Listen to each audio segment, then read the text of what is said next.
제가 위에 서라고 했는데 그냥 여러분들 얼굴을 가까이 이렇게 보고 싶어서 밑에서 내려와 하겠다고 그랬습니다. 여러분들에게 신뢰가 안 되었으면 좋겠습니다. 여러분들은 마스크를 쓰고 계신데 이제 저는 마스크를 쓰지 않아서 제가 조금 부담스럽습니다만은 사실은 제가 사는 동네는 마스크 안 씁니다. 그래서 한국을 왔을 때 마스크를 쓰는 게 그렇게 쉽지는 않았습니다. 그렇지만은 한국의 규칙이 그러니까 밖에 나갈 때도 쓰고 다니곤 합니다. 특별히 오늘 마지막 찬양을 하실 때 선한 능력으로라고 하는 찬양을 하셨는데 그 배경은 여러분들이 아시죠? 디트리트 본헤퍼 목사님이 지었던 기도문이자신데 제가 제일 좋아하는 신학자이기도 합니다. 그래서 이 찬양을 들을 때 제 마음속에 다시 한번 그분의 삶을 생각하는 그런 시간이 되어서 찬양팀에게 감사를 드립니다.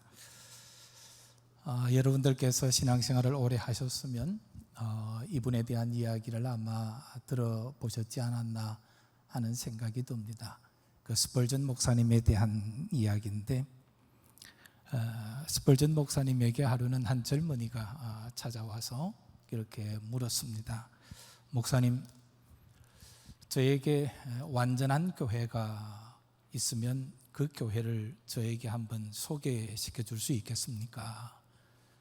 그러면서 자기가 생각하는 교회에 대한 이야기들을 쭉 내려놓습니다.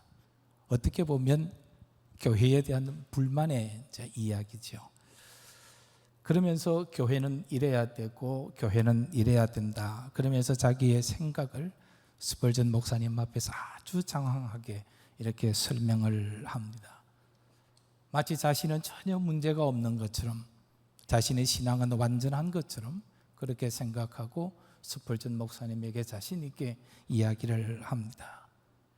그 이야기를 다 듣고 있던 스펄전 목사님이 그 젊은이에게 이런 이야기를 합니다. 만일 당신이 다니는 중에 이 교회 저 교회를 많이 다니게 될 텐데 다니는 중에 당신이 원하는 완전한 교회를 찾게 되어지면 나에게도 좀 이야기를 해줬으면 좋겠다. 나 목사 그만하고 그 교회에 가서 교인이 되고 싶다. 그런 이야기를 들려주었습니다. 그리고는 마지막에 그 젊은이에게 이런 충고 아닌 충고를 합니다. 만약에 당신이 그런 교회를 발견하게 되어지면 당신은 그 교회의 교인은 되지 말아라. 왜냐하면 당신이 그 교회에 들어가는 순간 그 교회의 완전함은 깨어진다 하는 그런 마지막 이야기를 남겨놓습니다. 여러 가지 의미가 포함되어져 있는 그런 말이기도 합니다. 교회, 완전한 교회는 없습니다. 사람도 마찬가지입니다. 사람도 완전한 사람은 없고 교회도 완전한 교회는 없고 어느 나라든지 간에 완전한 나라도 이 땅에는 없습니다. 늘 자기의 부족함을 알고 그것을 가다듬어 가는 곳, 그곳이 어디냐 하면 교회입니다. 근데 교회를 통해서 자기 자신을 발견하고 자기 자신을 배우고 자신의 삶을 결단하고 자기의 부족함을 알고 자기를 새롭게 하는 곳, 그곳이 바로 교회입니다. 그렇기 때문에 교회라고 하는 것은 항상 낮아져야 되는 겁니다. 항상 낮아져야 됩니다. 교회가 낮아진다고 하는 것은 어떤 의미가 있는가 하면 그 교회를 다니는 사람들이 낮아진다는 이야기입니다. 교인들이 낮아지지 아니하고 그 교회에 출석하는 사람들이 낮아지지 아니하면 교회는 낮아지지를 않습니다. 교회라고 하는 것은 늘 약함이 있는 곳입니다. 부족함이 있는 곳입니다. 그걸 안다고 하는 것.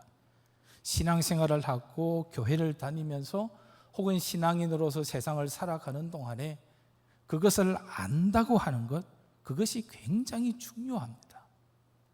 그것을 알고 그것을 해결하기 위해서 부족하고 나약한 부분을 새롭게 하기 위해서 내가 어떻게 하느냐,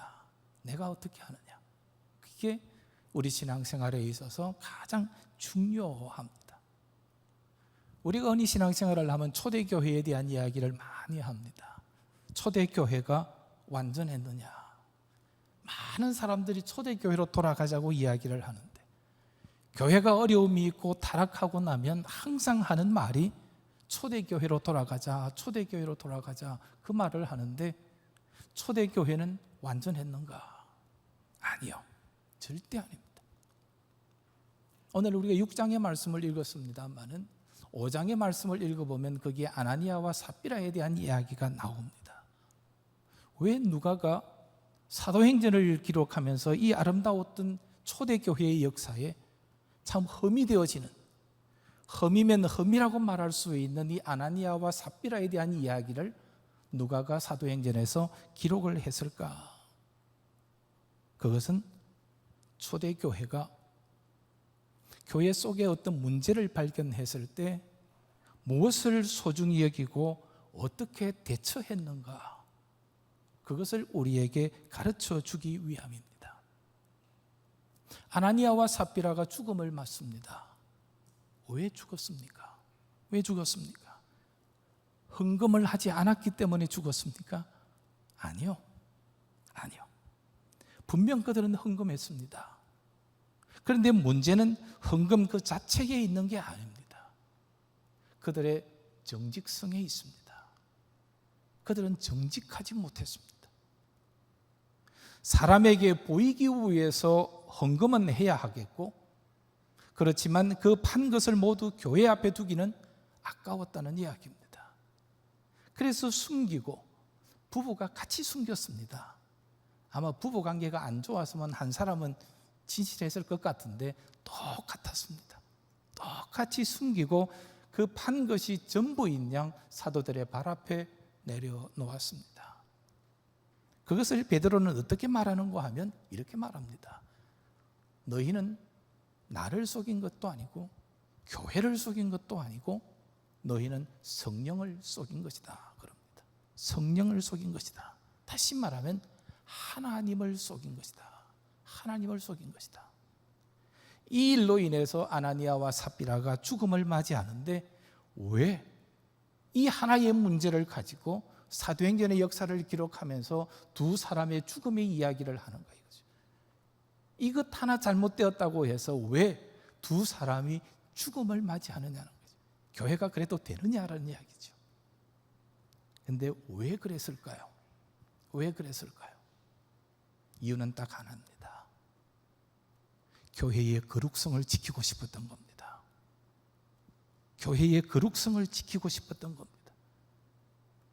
교회가 거룩하다고 하는 것, 신앙인이 거룩하다고 하는 것, 이거는 생명과 같은 겁니다.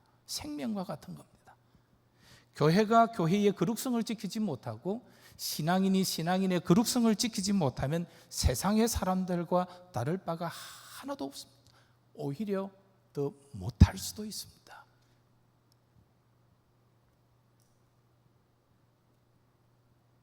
그때 사도들은 그 문제를 발견하고 문제를 교회의 거룩성이라고 하는 차원에서 해결을 하게 되는 겁니다. 이처럼 문제는 항상 있으나 그 문제를 발견하고 그 문제를 어떻게 해결하느냐 하는 것이 참 중요합니다.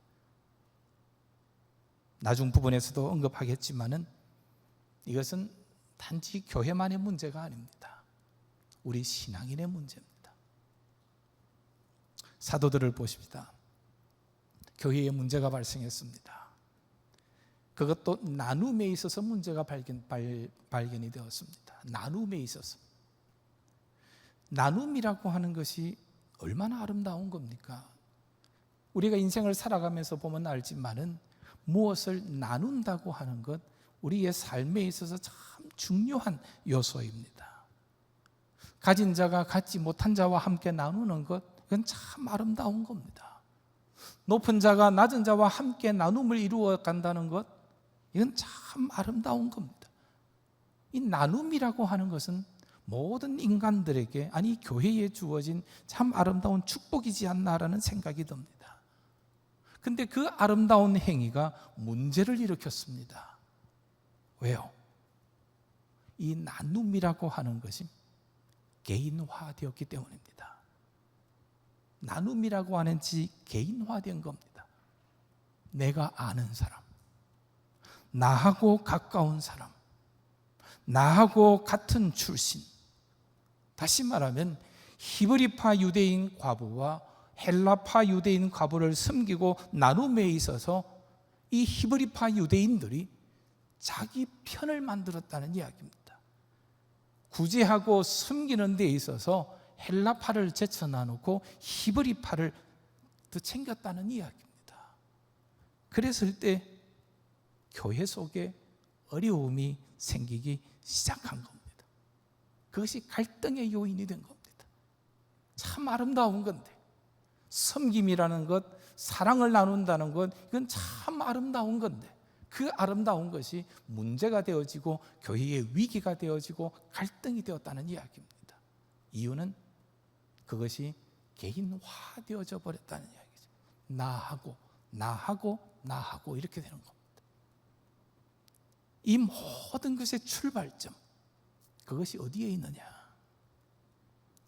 주의 뜻이 무엇인가를 생각하기보다는 나라고 하는 이 나를 먼저 생각했기 때문에 이런 일들이 일어나기 시작한 겁니다.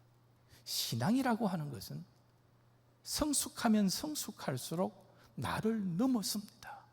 나를 넘어섭니다. 성경은 우리가 우리 안에 갇히는 것을 원하지 않습니다.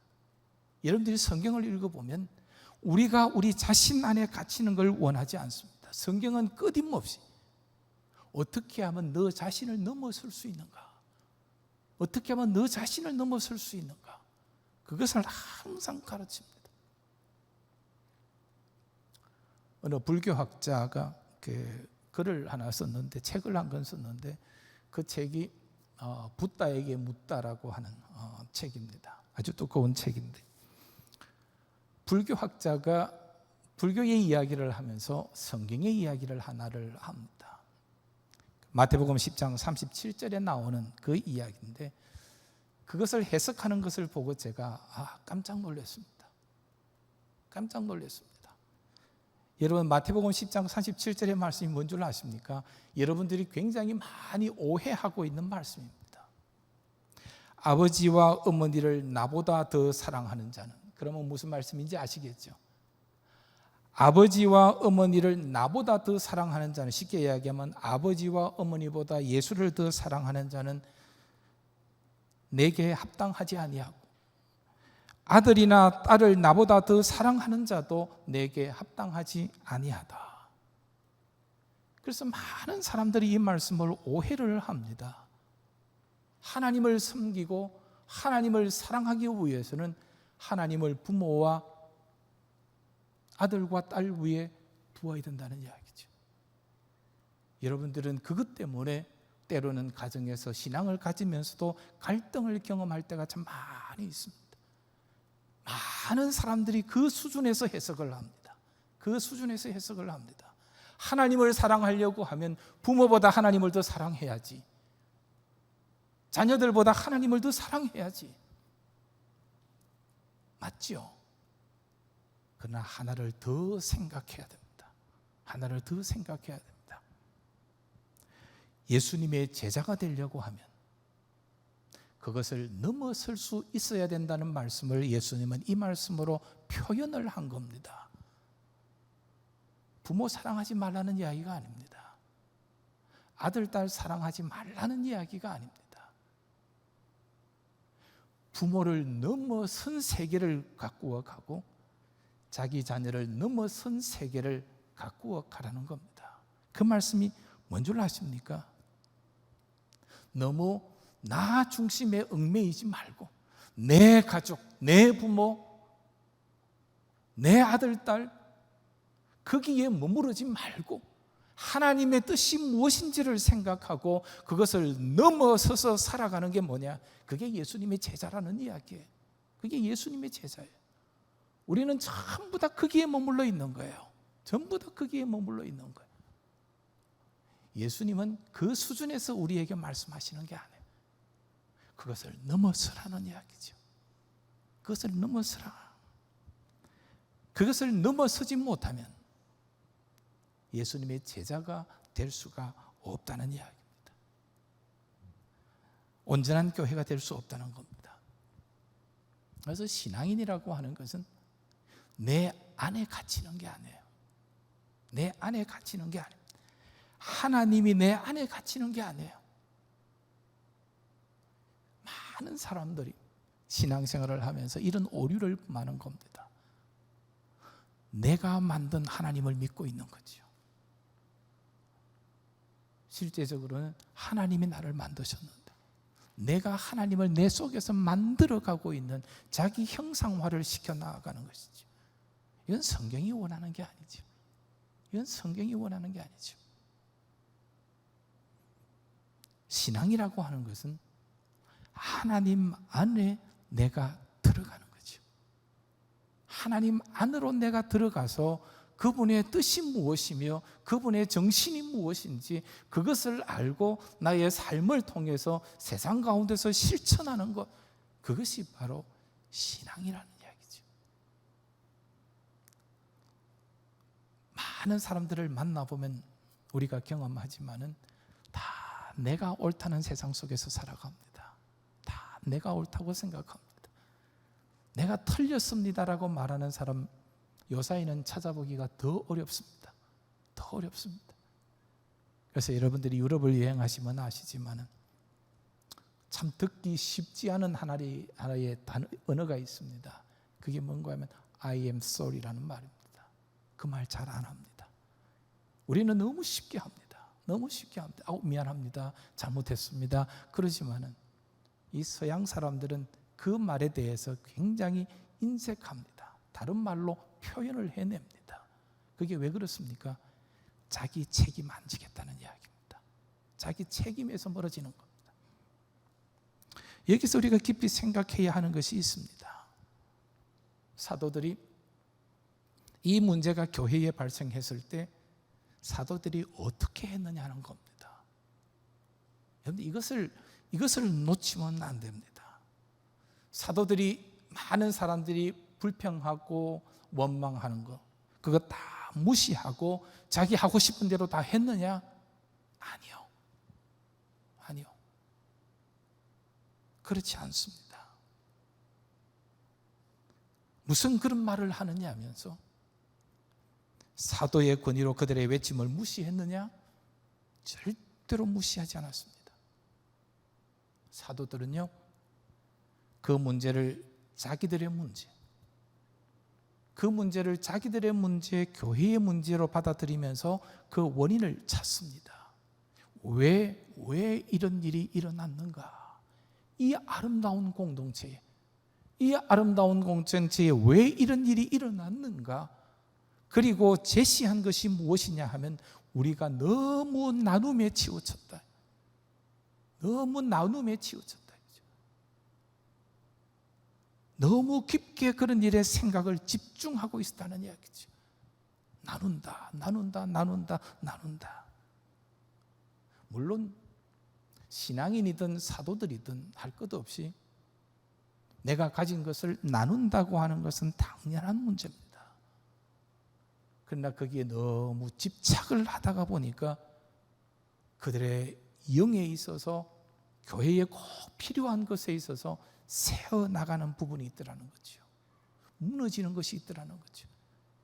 이것을 하면 모든 것이 다 좋아질 거라고 생각했고 거기에 모든 초점을 다 맞추어서 했는데 나중에 보니까 뭔가가 새어 들어가더라는 이야기죠. 자신들이 잃어버린 것이 있더라는 거죠. 그것이 무엇입니까? 그것이 바로 말씀과 기도예요. 너무 내가 무엇을 행하느냐에 관심을 가지고 있을 때 내가 이것도 행하고 저것도 행하고 이런 이벤트하고 저런 이벤트하고 사람들이 좋아하고 모든 거 다 하고 있을 때 좋은 줄 알았는데 나중에 가보니까 가장 기본적인 것이 흔들리고 있더라는 거죠. 가장 기본적인 것. 그게 바로 말씀에서 멀어져 있고 기도에서 멀어져 있더라는 거죠. 이 말씀과 기도라고 하는 것은 신앙인에게 있어서 생명과 같은 요소예요. 생명과 같은 요소예요. 아무리 화려한 것들로 치장을 한다 할지라도 말씀에서 멀어지면, 기도에서 멀어지면 그 화려했던 것들 얼마 못 갑니다. 정말 얼마 못 갑니다, 여러분. 예수님께서 왜 모래 위에 지은 집과 반석 위에 지은 집에 대한 말씀을 하셨을까요? 왜 하셨을까요? 왜 모래 위에 지은 집은 다 무너질 것이지만은 반석 위에 세워진 집은 영원할 것이라고 말씀하셨을까요? 이유가 뭘까요? 바울은 그러잖아요. 너희들이 아무리 말을 할 때 천사의 말을 다 해봐라. 아무리 좋은 말로 사람들을 구스르고 다 해보아라. 거기에 사랑이 없으면 이거는 울리는 꽹과리하고 똑같다고요. 요라는 소리밖에 안 된다는 이야기죠. 무엇이 소중하고 무엇이 귀한지를 예수님은 말씀하셨고 바울도 우리에게 그 가르침을 따라서 그 이야기를 한 겁니다. 구제를 지탱해 주는 것, 섬김을 섬김되게 지탱해 주는 가장 중요한 요소, 반석과 같은 요소, 그게 뭘까? 그게 바로 하나님의 말씀이고 하나님을 향한 기도라는 거죠. 그래서 사도들은 그 문제의 원인을 알았을 때, 섬김이라는 것에, 구제라는 것에 막 집착하고 있을 때 교회가 어려워지는 모습을 바라보면서 무엇을 깨달았는가 하면, 우리가 말씀을 잃었다, 우리가 기도를 잃었다. 그러면서 우리가 말씀과 기도로 돌아가자. 우리가 정말 소중하게 여겨야 되는 것, 모든 삶의 근원이 되고 반석이 되어지는 가장 중요한 요소들, 그것을 우리가 소홀히 했고 잃었기 때문에 이런 일이 일어난 것이다. 그러면서 말씀과 기도로 다시 돌아가자, 그렇게 말하는 겁니다. 이것이 사도들만의 문제입니까? 아닙니다, 여러분. 모든 신앙인의 문제입니다. 오늘을 살아가는 우리의 문제입니다. 이게 교회를 섬김에 있어서나 사회에 나아가서 자신에게 주어진 일을 감당하고 있을 때 때로 여러분 이런 생각하지 않으십니까? 하나님이 어디 계신가? 내가 하나님을 잃어가고 있는 것은 아닌가? 하나님이 나를 떠난 것이 아니라 혹 내가 하나님에게서 멀어져 있는 것은 아닌가? 그런 생각을 한 번씩 해본 적이 없습니까? 많은 사람들이 무슨 일에 막 열중을 하다가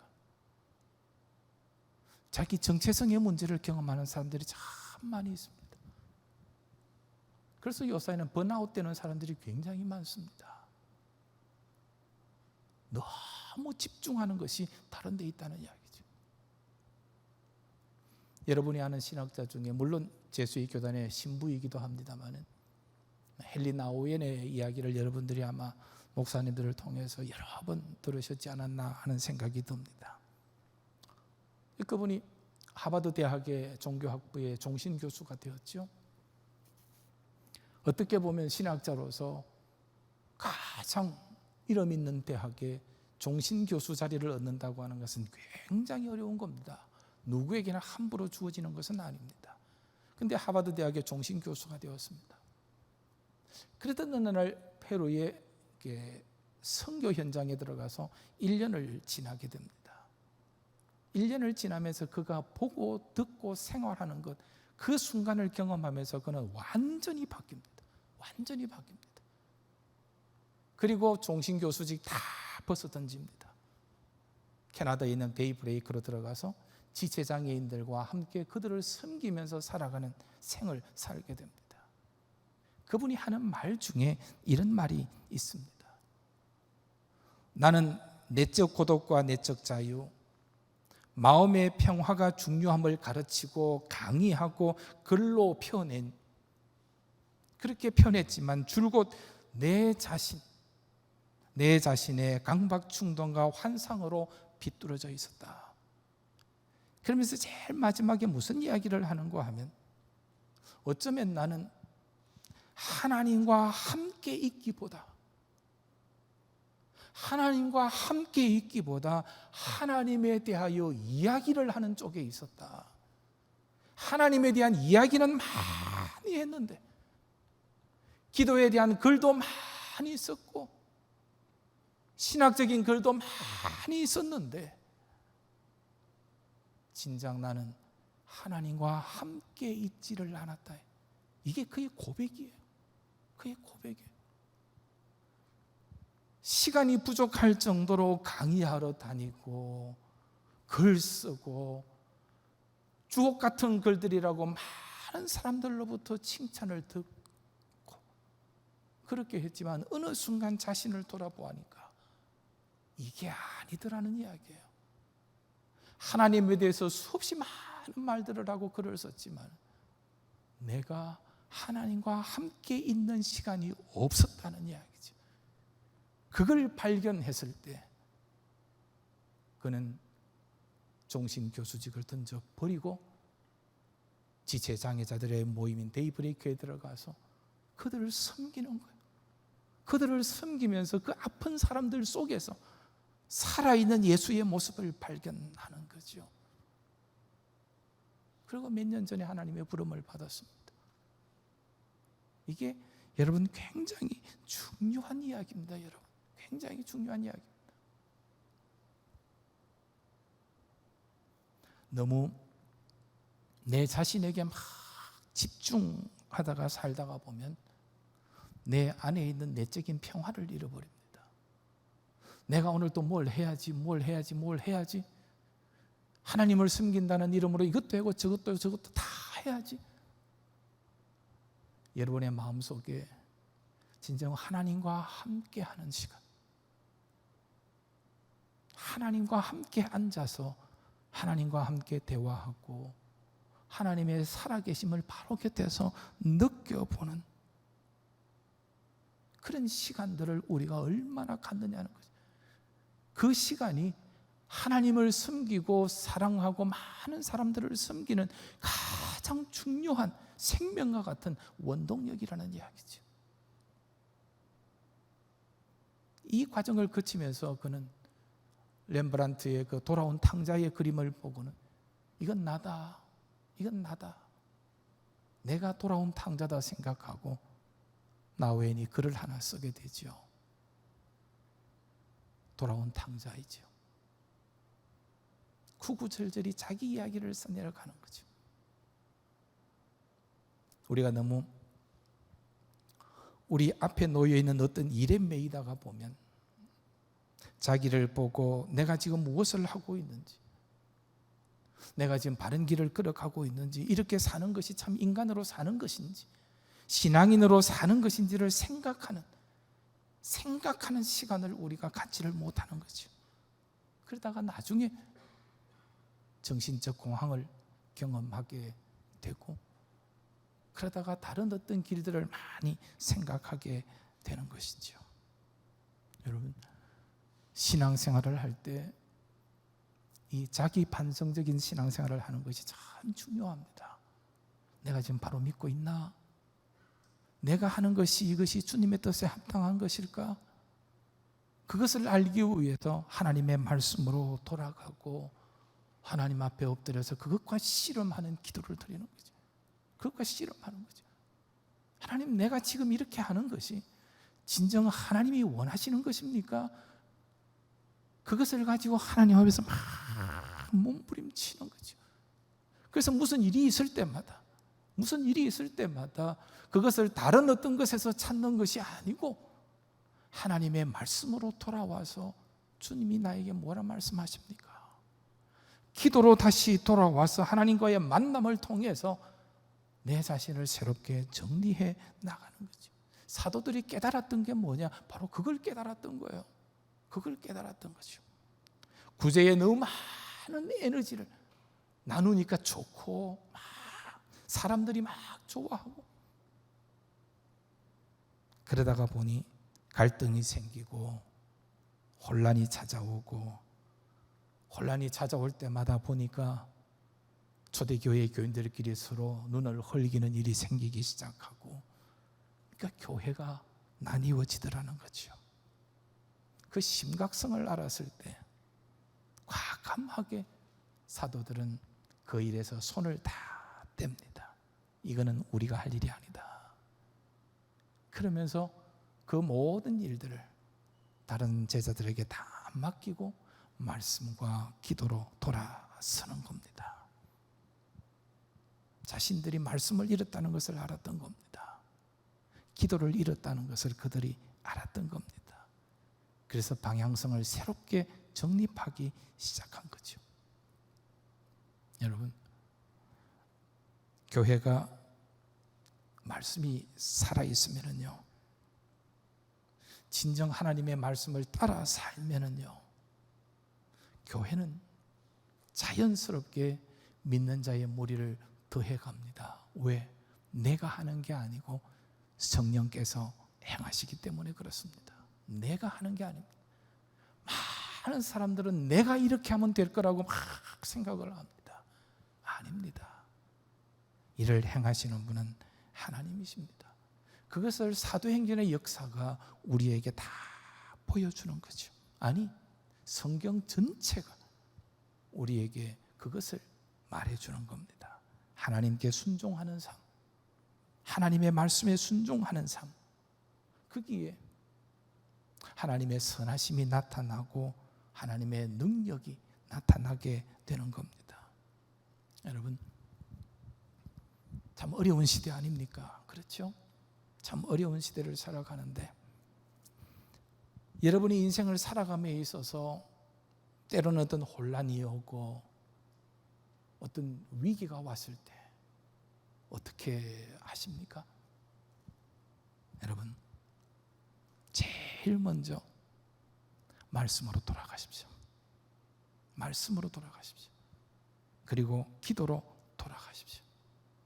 그러면서 그 안에서 나의 나됨을 새롭게 발견하십시오. 그 안에 주의 능력이 있습니다. 주의 생명이 있습니다. 여러분, 삶의 문제가 생길 때마다, 삶의 문제가 생길 때마다 먼저 신앙을 확인하십시오. 신앙을 확인하십시오. 내가 서 있는 자리가 어디인가를 잘 생각하십시오. 나를 사로잡고 있는 것이 무엇인가를 생각하십시오. 오늘 내가 집착하고 있는 게 뭔가? 단순히 섬기는 게 아니고 내가 뭔가에 집착하고 있는 게 뭔가? 그걸 잘 생각해 보십시오. 그리고 그 문제가 무엇인지를 발견했을 때 과감하게 떨쳐내고 말씀과 기도로 돌아가십시오. 말씀 안에서 모든 신앙인은 새로워질 수 있습니다. 기도 안에서 모든 신앙인은 능력을 얻을 수 있습니다. 여러분들 혹시 이 영화 보셨는지 모르겠습니다. 2014년에 나왔던 영화인데 그 엑소더스라고 하는, 아마 여러분들 중에서 보신 분들이 있을 겁니다. 이 미성년자 관람 불가 아닌데 이거 중고등학생만 돼도 다 보았을 거니까 아마 여러분들 중에 많은 분들이 아마 보셨을 겁니다. 엑소더스라고 하는 그 신들과 왕들이라고 하는 부제를 달아서 나온 영화죠. 근데 사실은 성경의 이야기를 그대로 한 영화는 아닙니다. 성경의 이야기를 그대로 한 영화는 아니고 어떻게 보면 하나님의 능력을 강조하기보다는 인간의 초점을 맞추어서 만들어 놓은 그 영화입니다. 근데 그 영화를 가만히 보면 신앙의 길에서 좀 떠나려고 하는 그런 깊은 이 자기들의 속마음은 있었지만은 신앙을 피해갈 수 없었습니다. 제가 그 영화를 보면서 가장 인상적이었던 것이 하나가 있습니다. 이게 뭐냐 하면 홍해 앞에 섰을 때 우리가 일반적으로 성경을 보면서 생각하는 것은 뭡니까? 모세가 들고 있던 지팡이를 홍해 앞에 내려놓으니까 물이 갈라졌다, 이렇게 되어 있습니다. 이 성경의 이야기입니다. 그런데 거기서는 어떻게 이야기를 하는가 하면, 모세가 홍해까지 이를 때에 모세가 여기 차고 있던 칼이 있었습니다. 그게 람셋의 칼입니다. 람셋의 칼인데, 거기 앞에 섰을 때, 홍해 앞에 딱 섰을 때 모세가 이 람셋의 칼을 뺍니다. 빼가지고 홍해를 향하여 확 던져버립니다. 그때 칼이 홍해 앞에 딱 박히면서 서게 됩니다. 그때 물이 싹 빠져나갑니다. 제가 그 영화 중에서 가장 인상 깊게 보았던 영화의 한 장면입니다. 그게 무엇을 의미합니까? 나를 지탱해 주는 것이 이 람셋의, 바로의 왕의 람셋의 칼이라고 생각한 겁니다. 칼이라고 생각한 겁니다. 그걸 차고 지금까지 홍해 앞에까지 온 겁니다. 그런데 앞도 뒤도 갈 수 없는 진퇴양난에 빠졌을 때 그가 그 칼을 홍해를 향해 확 던져버리는 겁니다. 그게 무엇을 의미합니까? 내가 의지했던 것, 내가 생각했던 것 다 떨쳐버리고 하나님 의지합니다 라고 하는 이야기입니다. 신앙의 길을 비껴나가서 영화를 만들고 싶었지만은 그 장면에서는 그 신앙을 비껴나갈 수가 없었던 겁니다. 자기를 내려놓았을 때, 자기가 가장 집착하고 중요하게 여겼던 것, 그것을 내려놓았을 때 기적의 역사가 그곳에서 일어나게 되는 겁니다. 여러분, 인생을 살아가는 동안 문제 많습니다. 저나 여러분이나 다 똑같습니다. 문제 없는 인생을 살아가는 사람 아무도 없습니다. 아무도 없습니다. 다 크고 작은 문제들을 안고 세상을 살아갑니다. 그때 하나님의 말씀은 우리에게 가르칩니다. 나에게로 돌아오라. 근원으로 돌아오라. 말씀과 기도로 돌아오라. 그 안에 길이 있고 그 안에 생명이 있고 그 안에 능력이 있다. 그것을 가르칩니다. 모세가 그랬습니다. 홍해 앞에 섰을 때에 모세가 외친 말을 여러분들이 기억하십니까? 잠잠히 기다리라. 아무것도 하지 말라. 하나님께서 우리를 위하여 일을 하실 것이다. 딱 그 한마디 합니다. 한마디 합니다. 뭘 요구하는 겁니까? 아무 일도 하지 말라고 그러니까 그냥 아무 일 하지 않고 지내는 겁니까? 아닙니다. 잠잠하라고 하는 이야기는 하나님 앞에서 온전한 믿음을 가지라는 말입니다. 온전한 믿음을 가지라는 말입니다. 이스라엘 민족이 어려움을 당할 때마다 이스라엘 백성들이 보인 반응과 모세가 보인 반응이 다릅니다. 극명하게 갈라지기 시작합니다. 이스라엘 백성이 보인 반응이 뭡니까? 과거로 돌아갑니다. 현재에 집착합니다. 이거 어떻게 하지? 이거 어떻게 하지? 계속 현재만 보고 있습니다. 불안합니다. 당황합니다. 그러면서 옛날에는 어땠는데 라고 돌아갑니다. 이게 백성들이 보인 반응입니다. 그러나 모세가 보인 것은 뭡니까? 모세는 하나님 앞으로 갑니다. 하나님 앞으로 갑니다. 하나님, 이 백성이 이렇게 부르짖습니다. 어떻게 해야 합니까? 하나님께로 돌아갑니다. 그때 모세는 하나님의 음성을 듣는 것이지요. 하나님의 능력을 맛보게 되는 것이지요. 이게 백성과 모세의 차이점입니다. 여러분, 너무 내 생애에 집착하지 마십시오. 내가 지금 생각하고 골똘히 생각하고 있는 거기에 너무 집착하지 마십시오. 그걸 넘어서서 하나님을 바라보게 되어지면 거기 안에 하나님이 준비해 놓으신 길이 있음을 우리는 깨달아 알 수 있습니다. 그렇게 되려고 하면 말씀으로 돌아가는 겁니다. 조용한 가운데 하나님의 음성을 말씀을 통해서 기도 중에 듣는 겁니다. 사도들이 어려움이 있을 때, 힘든 일이 있을 때 과감하게 버리고 과감하게 두고 우리가 말씀과 기도로 돌아가자, 그렇게 했던 것처럼 여러분들도 인생의 길을 걸어가는 동안 숱한 일들을 많이 만나게 될 텐데 그 만남의 순간순간마다 먼저 말씀으로 돌아가고 기도로 돌아가는, 그래서 여러분의 삶 속에서 하나님께서 일하시는 모습, 하나님의 살아계심을 발견할 수 있는 그런 여러분 모두가 다 되었으면 좋겠습니다. 함께 조용한 가운데서 한 1분 동안